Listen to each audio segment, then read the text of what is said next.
Okay, let's should we dig into this now, chat? I think we should. I think it's time we talk about this. So up to this point, I haven't actually made a video about Marvel Tokon just because I've been kind of waiting for us to get a full gameplay breakdown. Obviously, I was very excited for the announcement and the game looked super cool, but I was waiting for a deeper dive into the game mechanically because that's what I'm most interested in personally. And I can tell you right now from watching this beginner's guide, this game is doing way more than I thought it ever would. And I am super duper excited for this game right now. So today I actually want to break down this beginner's guide and just talk about what the gameplay is looking like in this game. For me personally, I'm not like a big Marvel person. I've never really cared about the IP that much. I'm very indifferent towards it, but this game actually has me losing my mind at how cool it looks. And there are so many implications with all the mechanics that I think is going to make this game a very, very unique fighting game and a very unique team game. And I really want to dig into all these mechanics. So today we're going to be breaking down this video and talking about what Marvel Tokon has to offer. So, start the video. 皆さんこんにちは。マーベル闘魂 This is ファイティン Pachi. グソウルズディレクター Any longtime Arceus fan will know who Pachi is. この後の映像では基本操作やゲームルールをご Covering 紹 the 介しま rules す。 and まだ mechanics. 開発中のものですが、8月のエボにて世界初週を出展します。 Yep, it'll be playable at Evo. Very curious to see everyone's different impressions 皆 from さんの playing シュー it. トフィードバックを楽しみにしています。それではご覧ください。 Please take a look. Game rules.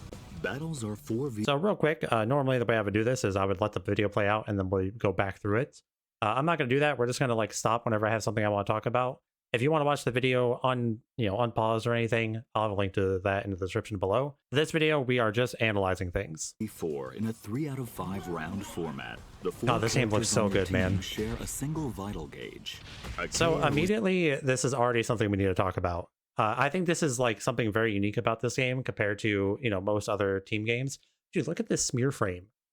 Iron Man is duffing the hell out of Captain America here. Anyways, so usually in team games, right, you have separate health bars for all of your different characters, and usually a lot of the game comes down to managing those different health bars. In this game, it is a 4-character game, but you only have 1 health bar. They all share the same health bar. I think this has a lot of really interesting implications, and I think it makes sense too, because when you introduce 4 characters, 2 or 3 characters are already pretty intimidating for a lot of people.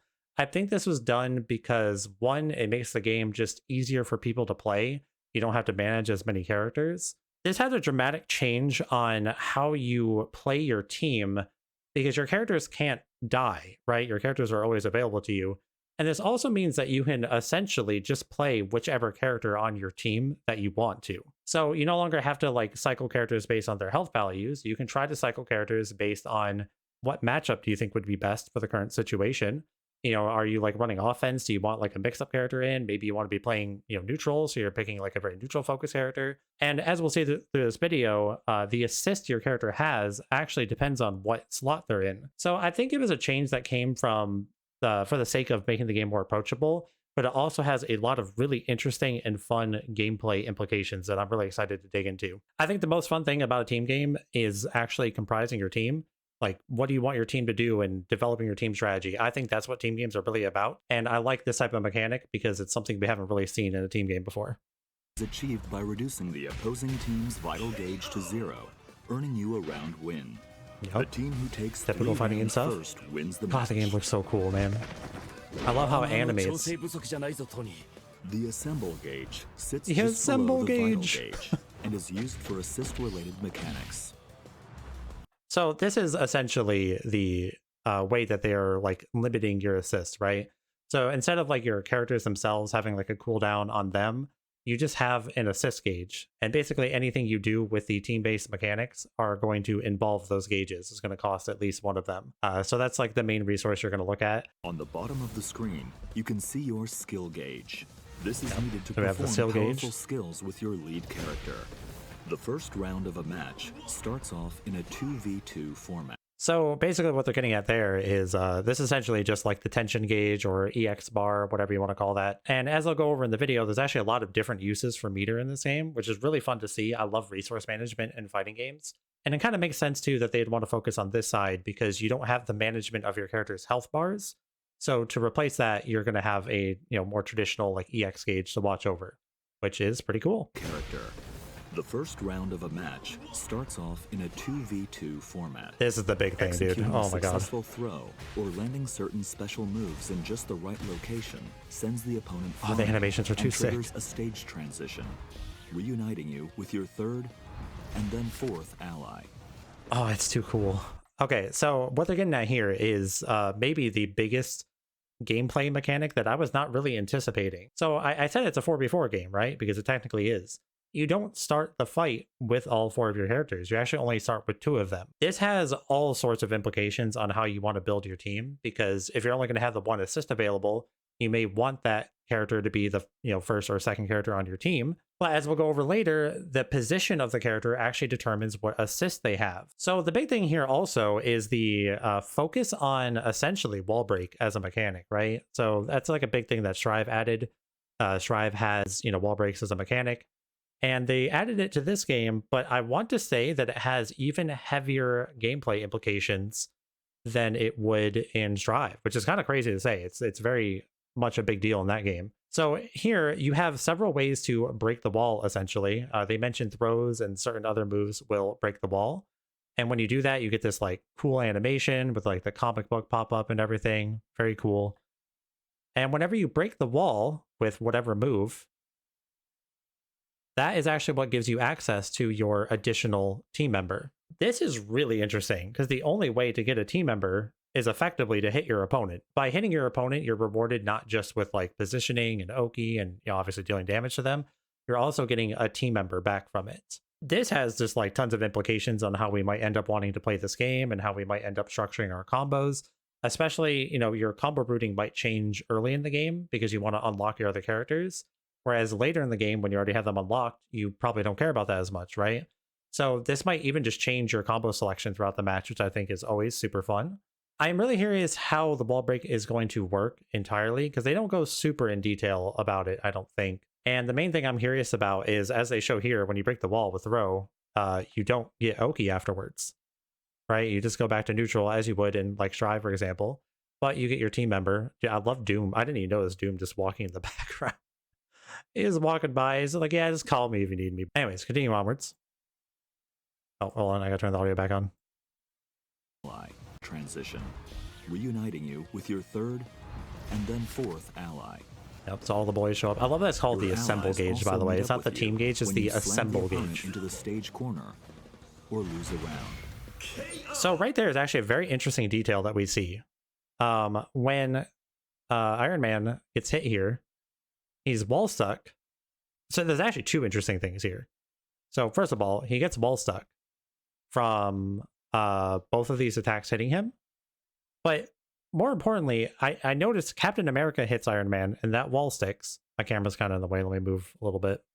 So he gets wall stuck, right? And then afterwards, Doom hits him. So that's a second hit, but he remained wall stuck. So normally in like Guilty Gear, in this example, the wall would have just broken here. I don't know if this is maybe just like maybe assists can't break the wall, because that might be like kind of annoying for this type of system. But in any case, they do a wall stick here, which is very much like Guilty Gear Strive. And what is interesting is we also see an example of wall slump, just like Guilty Gear Strive. There's even like a little splash effect. I just noticed that Iron Man actually like splashes the water below him. But yeah, I'm kind of curious how easily this is to achieve. Team games generally are kind of known for air combos, right? Strive is a game where there's a lot more examples of being able to get grounded wall sticks, because traditionally combos are like a lot more grounded in that game. But air games or team games are known for crazy air combos. So I don't know how often wall sticking will come up, or if wall sticking maybe just works differently in this game in general. We don't really have any other examples of it, but I'm curious to see how that's going to end up playing out too. When an ally meets up with you, the maximum values for your vital gauge and skill gauge also increase. So this is another, kind of implication with team building stuff and just how you might play the game. As you unlock more of your team members, you effectively get more health. So, they're not their own health bars, but they do add to your main health bar. And you also get more meter. That's even more benefit to unlocking characters. Try to get your team together as fast as you can in order to reach your team's full potential. Cool combo stuff. Yeah, I'm gonna move my camera back over here. Here's Now we a got look button at the layout. button layouts for both controller and So this is the button layout for controller. I've seen a lot of people saying that this game might be like a controller game, which I feel like a lot of recent fighting games play better on controller than they do like stick anyway, so that's not and very arcade surprising. stick. Please keep in mind that these aren't So they have a lot of buttons here, specifically these quick moves. They have quick skill, quick assemble, and quick dash. To my understanding, the quick skill and quick assemble buttons are not essential. Quick dash is also technically not essential, but let's be honest, if you're playing a modern fighting game and you're not using the dash macro, what are you doing, man? So you don't actually have to use all of these buttons, but if you do, it's a very cumbersome button layout. That's something I've seen some people kind of complaining about, is that if you do use all the macros and everything, it does take up literally every button on your controller. But you don't have to use the quick skill or quick assemble button, to my understanding. There are other ways to do those things. So just anyways, the default layouts, but feel free to mix things up in the key config menu to come up with a custom layout that suits your needs and playstyle. Options, such as the ability to set macros for simultaneous all button pretty presses, will typical also stuff. be available. Feel free to take a screenshot here and start considering a layout that works for you. Basic moves. Okay, on to basic moves. Left and right directional inputs move your character forward or backward. Typical Upward stuff. inputs perform a jump. And That downward jump goes really high. I didn't even notice that. backward. That's not even a super jump, because they Upward have super inputs. jumps in the game. Bro actually like reaches the heavens with just a normal jump. I did not notice that the first time watching this. perform That's a jump. crazy. And downward inputs perform a crouch. Yep. Quickly tap forward twice or press the dash button to perform a dash. So that is a Quickly- run style dash. It's not like a step dash or anything, at least for Captain America. Tap back twice or press we have back and the dashes. dash button to perform a back dash. And I feel like this backdash actually goes pretty far. Back twice or It's like he starts here, right? Right press next to Iron back Man. and the dash button to That's a pretty big distance for a backdash. They don't mention if they're invincible or not, because typically in versus games, I don't think backdashes are invincible, but we'll see. At the very least, though, it goes a pretty big distance. perform a back dash. Dashes and back dashes Oh, can also be baby. performed midair. Oh, baby. You guys have no idea how hard I popped off over this. I was watching this like alone. I think I was in my bathroom, like doing something, and I was watching this video, and I legitimately physically popped off when I saw this air dash, because it has been a little while now since we've gotten a normal air dash in an ArcSys game. Back twice or What do I press mean back by a and the normal air dash dash? button I to mean an perform air a back dash that functions like Dashes and an back- old Guilty Gear or an old Blaze Blue or a P4A, something like that. Just a traditional air dash, no extended startup on it, anything like that. DBSE also technically had one. I think that was like the last game that had a normal air dash, so to speak. So I'm super hype over this. And as we'll get into, there are also plenty of characters that have 8-way air dashes and flight modes, which is very much a Marvel versus Capcom thing. I actually did not expect this game to have as many flight modes as it does. Kind of assumed that they would stick to more traditional ArcSys movement, and they would kind of leave the Marvel versus Capcom movement to Marvel versus Capcom. But they did not do that. So movement is absolutely a big focus of this dashes game, and can I'm also so be here for it. performed midair. I love being able to move in fighting games. Input another upward direction during a jump to They have perform double a jump as well. Quickly go so tapping high. down before jumping from the ground. This is the lets you super jump? Perform a high jump. Oh my, dude, look how high he literally he is Tapping down above before the jumping from the ground traffic light. lets you perform a high jump. dude. Bro is in heaven. Okay. You can block the opponent's attacks by inputting a back direction. And one mechanic no one will ever Back use. while standing performs I a love standing the block. sound effects, by the way. Please listen to this. Listen to the sound effect on block. It's so beautiful. It's so chunky. High jump. Listen to this. You can block the opponent's attacks by inputting a back direction. Donk. Back while standing performs a standing Oh. block. I love Down it. and I back love the sound performs effects a in this game. crouching They block. sound so meaty. And back while jumping performs an aerial block. There are 3 types of normal attacks.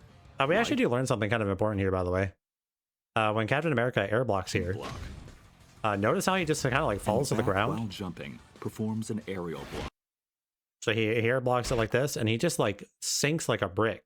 This is very much like Guilty Gear Strive as well, where when you air block something, you kind of just like are stuck in air block stun, and then you land on the ground. This is kind of interesting for air game or team game, sorry, where usually in team games, like air to airing people and just like air movement in general is really important. And oftentimes you have to like jail somebody from air block stun and like bring them down. So if you watch games like DBFZ, for example, there's a lot of like you air to air with like a JL, and then you like, chain them all the way down to the ground. This is also kind of true in older ArcSys games, but This is going to have some interesting implications on people or how people play neutral in this game, I think. So just kind of an interesting note. There are 3 types of normal attacks: light, medium. So we have light, medium, heavy for our buttons. So you have 3 normals. Each attack has variations that can be used while jumping or crouching. Yep. These attacks can Typical also stuff. change when combined with directional inputs, such as pressing forward and heavy, or down and heavy in midair. Okay, so you have a lot of different air buttons, specifically, is what they mentioned there. Unique attacks. Unique Activated attacks. with the unique attack button, perform actions distinct to a character's abilities. Captain America throws his shield in a special trajectory. So Iron Man fires his this repulsor mechanic blasts. is funny to me Ms. Marvel extends her arm to move. because I feel like you can tell what generation of fighting game player someone is based on what this reminds them of. 'Cause you know what this reminded me of when I saw this? Immediately, the first thing I said is, oh, that's like Blaze Blue. Something I want to really bring up about this game that I feel like is becoming more and more apparent as we go through this video. This game is clearly a culmination of everything that Arxis has done in the past. It's a culmination of all the lessons they've learned from their different games and what has worked and what hasn't worked and how to improve things from the past. The game obviously has a lot of its own ideas going as well, which is the main thing I'm excited about. But I think it's really cool how you can see Arxis learning from their past games with this game. But in any case, yeah, we have the unique button, and they talk about all the different uniques that we have. So we'll go over these individually, I guess, real quick. So basically, the game has light, medium, heavy for your normals, and then your U button is kind of like a pseudo special move. So in the case of Captain America, they explain that his unique attack allows him to throw the shield, and with different follow-ups, he can kind of move where the shield goes. So there he kind of bounced it, kind of on the ceiling and the floor. But this is kind of cool. The fact that they do explain in the video and his move list that he can change the trajectory of the shield. So I'm just curious, like, how this will be used for combos, neutral, and maybe there's like some crazy Oki setups we don't actually know. In a special trajectory, Iron Man fires his repulsor blasts. So they mentioned for Iron Man that his in his move list that he is more about like mid-range control. So his U button is about fireballs. Extends her arm to move. Miss Marvel does not have an air dash. They also explained that in her move list, and instead she has these stretchy moves that are hitboxes. They do hit the opponent, but she can also use them to move around the screen. It's kind of funny because that's what I would assume Spider-Man would do, but I think Spider-Man is a counter-based character in this game based on what we've seen. Storm creates a gust of wind. Storm is just Rachel from Blaze Blue. She literally has like a gust of wind that like moves the screen and has different properties depending on what you do with it. Star-Lord swaps the and then Star-Lord can change the element Doom of his creates a gun. shield that defends against projectiles. And Dr. Doom just gets Aegis Reflector for some reason. So it will deflect projectiles and it will also hit the opponent. So it's just a wall. He like literally just gets Aegis Reflector as his 5U, which sounds extremely good on paper, but we'll have to actually see. Some Might be good for Oki characters' subs as well. attacks feature variations when Okay, here's where they combined mentioned the with different directional variations. inputs. Like that one, like what did he even do attacks there? feature So he like threw that one diagonally up variations when and then it came back. Well, they didn't have a hitbox when it came back, which is combined with interesting. different directional This one he threw it straight up, so this is like delayed. inputs. Each character has their own set of special moves Okay, called now this is skills. special moves. You can perform a variety of skills using different combinations of directional inputs and the skill button. So they're demonstrating the skill Press button. the skill button, medium, and a directional input to perform a variation. This is just like of Blaze that or skill. Grand Blue, sorry. Pressing the skill button, Grand Blue and heavy, DNF. and a directional input costs you 25 skill gauge, but allows you to use the EX version of that skill. So there are called an EX moves in this game, just like Grand Blue extra skill. and other fighting games, obviously. Skills are not limited to the skill button. Command inputs can also be used to perform skills. Skills perform. So this is a kind of a big deal because for me personally, I don't really have that much of a, like, it's not too important to me whether you can do motion inputs or not. So they're confirming here you can do specials either way. And as they say up here at the top, skills performed with command inputs deal slightly more damage. So when it comes to combos and stuff, you're going to want to use the manual input if you can. Like I said though earlier, I imagine people will still want the skill button for instances where if you have like a DP or something, you might want to be able to DP on reaction a little faster. In this example, this move from Captain America looks like a DP. To perform skills. I don't know if it's actually invincible, but it is literally an uppercut, so presumably it's invincible. Skills performed But anyways, with that's command cool to inputs see. deal slightly more damage. Super skills are powerful special moves that cost 50 skill gauge. They can be activated by pressing the skill button, medium, and So these are heavy your super simultaneously. moves, and if you notice, the super move is done with just a singular quarter circle and then medium plus H. They're not like a complex Ultimate input at all. skills pack even Then we have more of a ultimate punch skills. and cost 100 skill gauge. These They cost can be 100 activated meter. by pressing the skill button. And these ones do actually have the kind of classic Guilty Gear input. So this is a half circle back plus forward. And I just have to say, they finally won. They are finally backing us into a corner. We actually have to say ultimate when we're referring to these. We can't just call them supers because there's already supers in the game. They finally won. All the fighting game developers that have been trying to coax us into calling them ultimates, they finally won the war. We actually have to call it an ultimate because there's something in the game already called a super. This doesn't actually matter. I just think it's funny. Medium. Anyways, something I do like about this too, They I can want to be point out, activated the by animation. pressing the skill button. So when you do your ultimate, it like does this like kind of screen flash where you get like the comic book panel again. It has like the name of the super. Medium. It looks very heavy, cool. and I really like the forward visual elements. simultaneously. Both super and ultimate skills. These are can deal effectively like your serious level 3 if damage we when wanted to use like worked a into Marvel versus combo. Capcom comparison. Link Call it attack super too? allows I'm you not to doing perform that. a combo by pressing attack buttons repeatedly. Press This is the link auto combo of the repeatedly game, to execute a light route which combo. very This unsurprisingly, the game has auto combo calls in combos. allies to perform a series of attacks before using a skill attack, sending the opponent flying. So they mention here that the light auto combo has this property of you actually like call Allows in you your to team perform a members. combo by pressing Chat, attack buttons remind me if this is repeatedly. talked about later. Press Can you do this mechanic without the auto combo, where like all your team members come in and beat them up? right repeatedly. You can do to that like independently, right? It's not just the auto combo. execute a light route I actually combo. forget. This combo calls in allies to perform a series of attacks before using a skill attack, sending the opponent flying. Press medium. In any case, the game have auto combos is like not surprising to me. I'm actually like surprised like more of Arxis' games don't have auto combos in them. I don't really mind auto combos. I think it's whatever, as long as they're not like, you know, the optimal way to deal damage. It really isn't a concern to me. To So you have execute a light medium version, you route have a medium combo. version of your auto This combo combo, features a skill attack and finishes and this is how with a you'll super combo skill. into your Press super heavy with auto repeatedly combos. to execute a heavy Then you have the route heavy combo. version. This heavy hitting combo features an extra And this is how you'll skill combo into before your ending with an ultimate ultimate skill. with auto combos. You can change Yeah, routes that is a big point as well. Someone just brought up in the chat. The biggest thing about these is whether you can do them on whiff. So in DBSD, a reason why auto combos were so prevalent is because they came out on whiff for whatever reason. I have no idea why they decided to do that or why it stayed in the game for as long as it did. But in that game, you could use auto combos like in neutral or like even in offense to like maybe catch backdashes sometimes and stuff like that. In this case, I assumed the auto combo wasn't necessarily like a unique series of attacks. I assumed it just took you through like your Gatlings, but I don't actually know. I'd have to like really pay attention to whether the auto combos are like do you have a 5LL that is a unique move that only comes in your auto combo, or does it just use your other moves in a combo chain? I'm not sure, but we'll see. midway during the link attack as well, such as going from light to medium to heavy. The assist attack in the light route powers up with the more allies you have available on your team. Okay, very cool. Slam launcher. More reasons to want to unlock a Press team member. down and heavy near the opponent to launch them into the air with the slam launcher. So that's our launcher.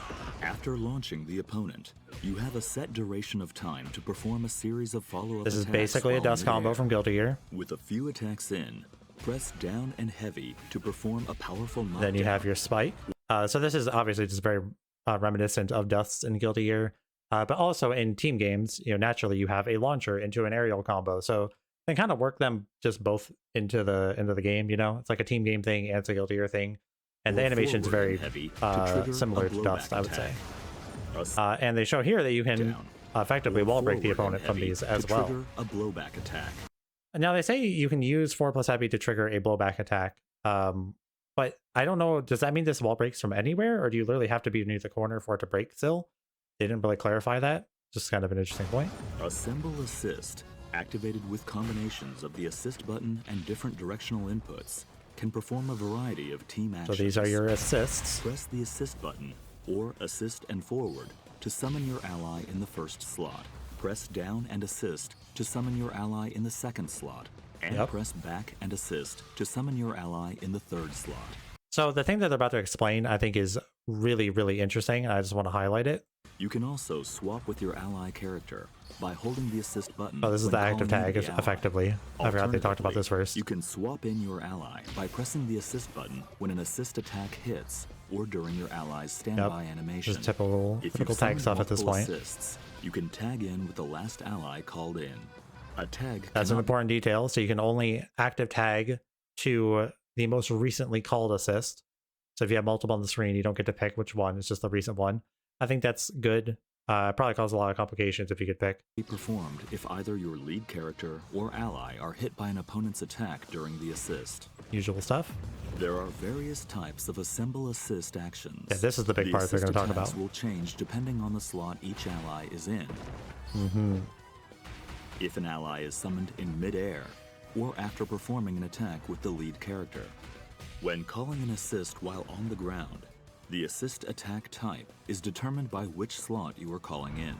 Yeah, so this is the thing that's really interesting about this game. There are two elements to this where obviously you want to pick your team order. So when you select your characters, that character select what order you pick them in will determine what assist is available with the character. Also, as I explained, you have to unlock your other two characters while you're fighting. You know, maybe you want Dr. Doom's assist when he's on the left, right? But if you want that, you're not going to have it at the start of the game. So naturally, I assume the bottom and the left assist are probably going to be like generally stronger than the right one. But, you know, obviously there'll probably be a lot of overlap too. Like, you know, a character's down assist will probably be relatively similar across each other. So there's a lot that goes into the team building and strategy of the game around where do you put your characters? Do you want this character to be unlockable? Do you want them to be there at the start? And I'm really curious to see how that's going to play. But the other implication here too is as you're playing the game, you can active tag to your other team members, right? So you can actually be actively changing which assists are available just by tagging your characters around is really cool. And I think is like really complicated actually. That means that like your team is quite literally going to be changing throughout the game.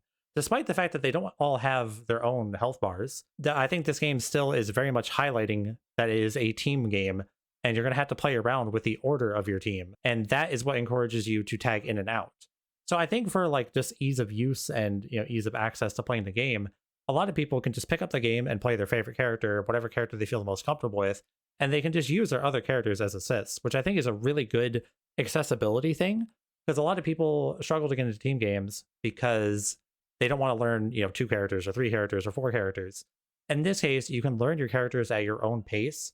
You can just play one for a while and use the assists, and then as you get more comfortable with your other characters, you can start tagging them in and doing other stuff.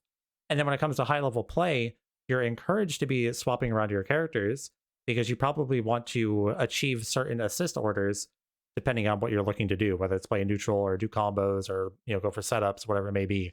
I think that is super duper cool and very unique for a team game. And they mention it back here, or they show examples. The assist so with Miss Marvel here, she does different assists depending on what slot she's in. So this is her right assist. Depending on the slot each This is her ally down is in. assist. And that is her left If assist. an ally is summoned in mid-air, You also have mid-air assists, which is interesting. Well, That like it's actually different. I don't know, but like probably. for performing an attack And then with the lead interestingly, character. they mention When calling that the assist is different when you're comboing the opponent. I actually don't know what to make of that. That might make the game, that might be a way of just making the game more, again, like accessible, where it's like, okay, you probably labbed how to use your assist in a combo, so you don't have to worry about which assist is available to you because you have your combo assist. You can just use the combo assist consistently. But I don't actually know. I don't entirely get how this works or like what it's really there to accomplish, but it is interesting. So another thing I'm curious about is, you know, they mentioned you have your combo assist here. How does that apply to air combos? Like, do you have a air combo assist or does it still just do whatever your air assist is? I'm not really sure about that detail either. an assist Anyway. while on the ground, the assist attack type is determined by which slot you are calling in. Tapping assist summons the ally in the first slot to perform a shooter assist, generally using projectiles. The down Yeah, so this is going to explain that the slots have kind of particular goals that the assist tries to accomplish, which I think is probably, again, like an accessibility thing of if your assist is on the right, you know it'll be a projectile, right? It might not be the same type of projectile, but generally speaking, you can be like, okay, it's the projectile assist. So that kind of makes sense that they're kind of coding them that way. And assist input summons the ally in the second slot to perform a vertical assist, generally with an anti-air attack. So it's like your anti-air Lastly, assist. The back and assist input summons the ally in the third slot to perform an assault assist, an attack that leverages the unique abilities of that particular ally. Yeah, so what I'm kind of getting out of this, based on their example, is the first two assists, the right one and the down one, are somewhat like kind of homogenized across the cast, it sounds like. Again, there'll be differences, but they largely accomplish similar things. But then the left assist, which notably is the last character you unlock, is the assist that is the most unique to the character. So generally they'll accomplish very specific goals, or they'll accomplish something very powerful, right? So naturally you want to get to that character so you can get their assist, which is very interesting. I like that from a team building aspect as well, putting extra incentive on that last character. Calling an ally mid-air performs an aerial assist. Assemble rush. Now I'm curious, actually, do they show this here? Hold on. Assist. Okay, so they do confirm that you don't have different air assists. This was his fireball assist, but he was in the third slot and he still did the fireball assist. So your air assist is presumably always the fireball one. Assemble rush. Assemble rush. Pressing assist after your lead character lands an attack brings in an ally to perform a lunging attack. This costs 1 bar of assemble gauge, but it is highly versatile to keep a combo going or to cover for a block. Yeah, this is like a general purpose, like Assemble combo smash blocking is a assist, powerful essentially. attack that lets you endure hits from the start of your move and until just before your attack lands. Now, can anyone tell me what mechanic this is that reminds anyone of? Anyone name Arx's fighting game that had an armored overhead? It's time for an all-out attack. Thankfully, someone in the chat knew what I was talking about. This is all-out attack from Persona. This is literally all-out attack from Persona. So anyone that played P4A knows that in that game, you had armored overheads. That was like a system mechanic in the game.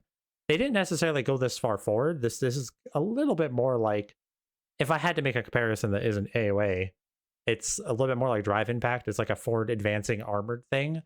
But it's also like an AoA in that it's an overhead, right?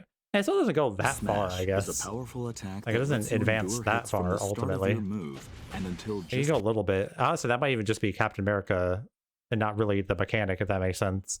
But yeah, this is literally just AoA. I don't know how fast this overhead is. Actually, is this video 30 FPS? Can't actually count it because there's hit stop. Never mind. We don't know how fast it is. And until just before your attack. And just like all-out attack, when you hit it, you get a launcher from it. They say that's a great mix-up, but it doesn't look that fast to me. That looks pretty blockable. On contact, you can spend your assemble gauge to perform a follow-up attack by pressing the assist button. Each ally's follow-up attack costs 1 bar of assemble gauge, but garners stronger effects. The version is the cool thing about here is they mentioned, with more characters, you can add more damage to it, and you also get to combo off of it. So that's, again, even further incentive to unlock all your characters. But garners stronger effects. The aerial version is a lunging move that tracks to the opponent's position.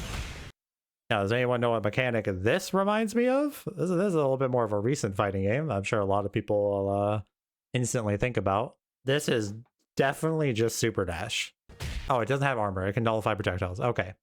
My bad. I didn't get through the video, okay? So it just goes through projectiles. Good.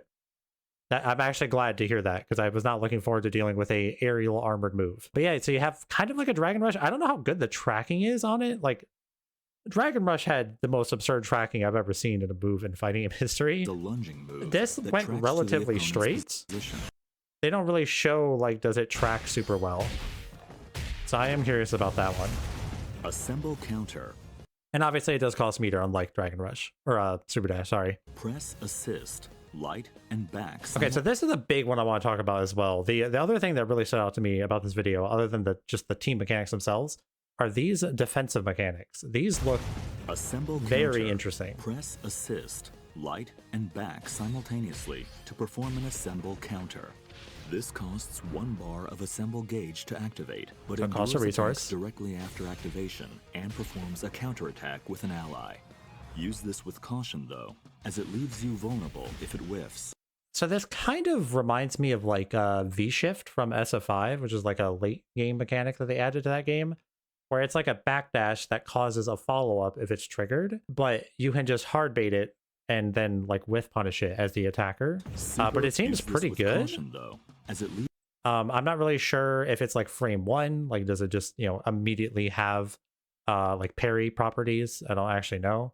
you vulnerable. But it if does whiffs. cost you one of your team Super gauges. So assemble.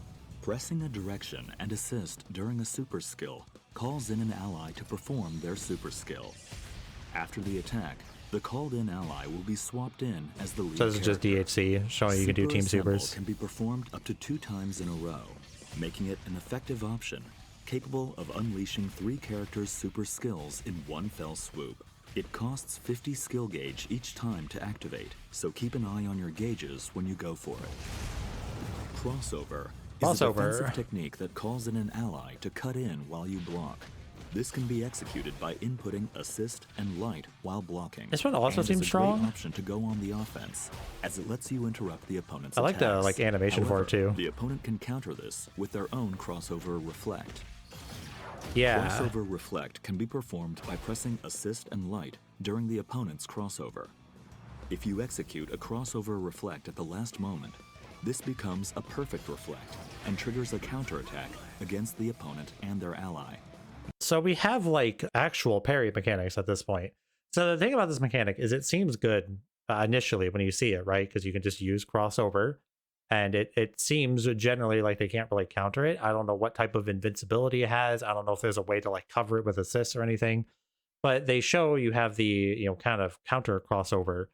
And I'm really curious how big the window is. Like, is this just like easily reactable, or is this supposed to be like a The tight opponent can reaction? counter this with their I'm own not actually crossover sure. Reflect. It looks pretty reactable, assuming you have this entire animation to react to the crossover happening. I don't know how tight the window is for the perfect reflect, but it sounds cool as a mechanic. And in this case, they both cost resources to do, right? So it costs you your team gauge to use this on both ends. So you're not always going to have access to it as a defender, and you're not always going to be able to counter, because if you don't have team gauge, you can't counter it. So I don't actually know with this mechanic. I feel like it's going to be easy to counter. Crossover Really like the reflect animation can be though, and the idea of performed by perfect pressing reflect is assist really and cool. light during the opponent's crossover. If you execute a crossover reflect at the last moment, this becomes a perfect reflect and triggers a counterattack against the opponent and their ally. And it does something else. Mastering the timing to execute a perfect reflect is quite challenging, but if successful, it prevents the player from summoning assists for a duration, giving you the upper hand. Yeah, so if you look up here, you see deassembled. The boys are not coming to protect you, bro. You do not have your team when you get deassembled. And not use any assist related mechanic, which is extremely punishing. Yeah, I don't know how that mechanic is going to actually play out. I feel like the other defensive mechanic they talked about seemed a little bit more useful to me, but not sure. This mechanic can be tough to master, but give it a shot once you get a hang of the controls. So yeah, that's pretty much everything that we have for Marvel Tokon so far, and I feel like my excitement went up by like 10 times today. I was already very excited to play this game, and I'm even more excited now. I think the team mechanics sound very interesting and very unique to this game, and I just really want to see how that's going to shake out. Yeah, I'm very excited for this game. I do want to know what you guys over on YouTube think. Are you guys excited for this game? What characters you guys want to see? I'm not really a Marvel person, so I'd actually like to get a feel for what characters people are looking for, just so I can kind of get a gauge on the community, I guess. And if you guys would like me to do more Marvel Tokon videos, let me know, because I would love to cover this game some more. But that's pretty much it for me. Thank you all for watching. I hope you enjoyed, and I'll see you in the next one.